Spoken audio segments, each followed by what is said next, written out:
تو یہ موقع بھی اچھا ہے کہ دیوبند جائے اور دیوبند جا کے علماء اکرام کو لاجواب کر دیا جائے ڈیبیٹ میں۔ السلام علیکم بھائی، جن حضرات کو یہ اعتراض ہو رہا ہے کہ امیر صاحب سے دیوبند جا کے رجوع اور توبہ کرنے کی ڈیمانڈ کیوں کی جا رہی ہے، تو بھائی اس کی وجہ ہے امیر صاحب نے اعلانیہ بیان میں کئی سو لوگوں کے سامنے، یا شاید 1000 سے زیادہ ہوں، 1000 پتہ نہیں کیا ہے کہ نہیں، لیکن وہ بیان ہزاروں لوگوں تک پہنچا ہے۔ جو گروپس تھے ان کے ذریعے ہزاروں لوگوں تک پہنچایا گیا، جہازی پاسی جتنے بھی انڈیا میں جتنی بھی جگہوں پہ امیر صاحب کے بیانات ہیں، ان کی جماعتیں جاتی ہیں، ہر جگہ پہنچا، تو ہزاروں، اللہ جانے لاکھوں کتنے لوگوں کے پاس وہ بات پہنچی ہے۔ تو جب اعلانیہ کوئی غلطی آپ نے کی ہے تو رجوع اور توبہ بھی اعلانیہ ہوگی۔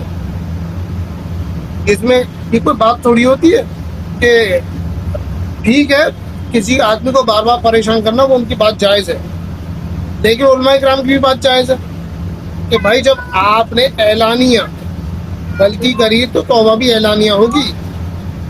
اس میں جو مریدین اور جو فالوورز جو ہیں امیر صاحب کے، وہ جو کھسیا رہے ہیں، چڑچڑائے ہوئے ہیں، بھائی آپ لوگ غلط ہو، اعلانیہ ہی معاملہ ختم ہوگا، اعلانیہ رجوع ہوگا، اعلانیہ توبہ ہوگی، اور علماء اکرام جو سوالات کر رہے ہیں اس کے جواب دینے پڑیں گے بھائی آپ کو۔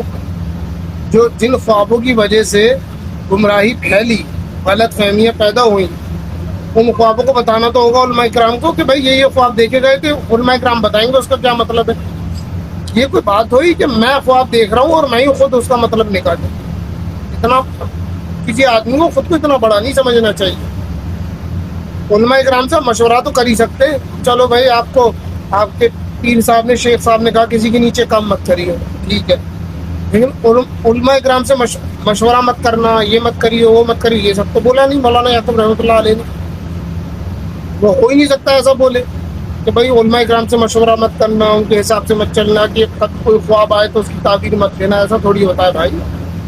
آپ لوگ جو کھسیائے جا رہے ہو اور غصہ کر رہے ہو علماء اکرام پہ، کتنی کامن سینس کی بات ہے۔ میں کسی ایک انسان سے 10 لوگوں کے سامنے اس کو گالی بکوں تو انہی 10 لوگوں کے سامنے مجھے اس سے معافی مانگنی پڑے گی، یہ نہیں کہ ایک بند کمرے میں نے اس سے سوری اور معافی مانگتا ہوں، معافی چاہتا ہوں، یہ بتاؤ ان 10 لوگوں کے سامنے مجھے اس سے معافی مانگنی ہوگی۔ یہ اصول ہے توبہ اور رجوع کا۔ اب اصول وغیرہ آپ حضرات کو تو غیر پتہ ہی نہیں ہوگا، پر بھائی اصول ہے، ہر چیز کچھ اصول ہوتے ہیں۔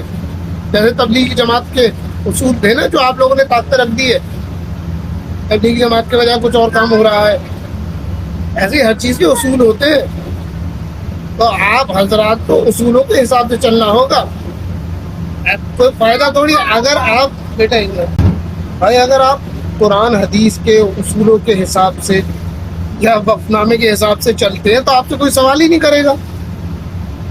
جو لکھا ہوا ہے اس حساب سے چلیے، اپنی طرف سے ہر چیز، اپنی طرف سے، مطلب میں غلطی بھی کروں، اب ایک آدمی جیسے میں نے مثال دی، میں نے 10 لوگوں کے سامنے اس کو گالی بکی، اب وہ کہہ رہا ہے کہ یار تو کیا اکیلے میں مجھ سے کمرے میں معافی مانگ رہا ہے؟ 10 لوگوں کے سامنے معافی مانگ، تب میں اکڑ دکھا رہا ہوں، اچھا معافی مانگ تو لی میں نے، یہ کیا بات ہوئی 2 بار معافی مانگوں، ان 10 لوگوں کے سامنے مانگوں؟ ابھی جب میں نے 10 لوگوں کے سامنے گالی بکی ہے اس کو 10 لوگوں کے سامنے تو معافی مانگوں گا۔ جب غلطی اعلانیہ ہوئی ہے ہزاروں لوگوں کے سامنے تو رجوع بھی اعلانیہ ہوگا ہزاروں لوگوں کے سامنے۔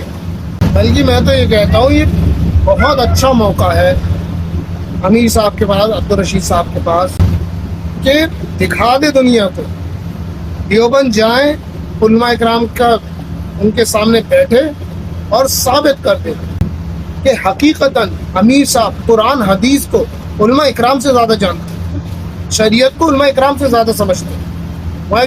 وہ چھوٹی سی ایک ڈیبیٹ رکھ لی جائے اور ڈیبیٹ ہو جائے، بھائی ہمیں بھی غلط فہمی دور ہو جائے گی، ہم بھی آ کے دوبارہ مرید بن جائیں گے۔ تو یہ موقع بھی اچھا ہے کہ دیوبند جائے اور دیوبند جا کے علماء اکرام کو لاجواب کر دیا جائے ڈیبیٹ میں، بہت اچھا موقع ہے، رجوع بھی ہو جائے گا۔ رجوع کی ضرورت ہی کیا ہے؟ جب آپ نے ڈیبیٹ میں ہرا دیا علماء اکرام کو تو رجوع کی کیا ضرورت ہے؟ رجوع پہ علماء اکرام کریں گے، اعلانیہ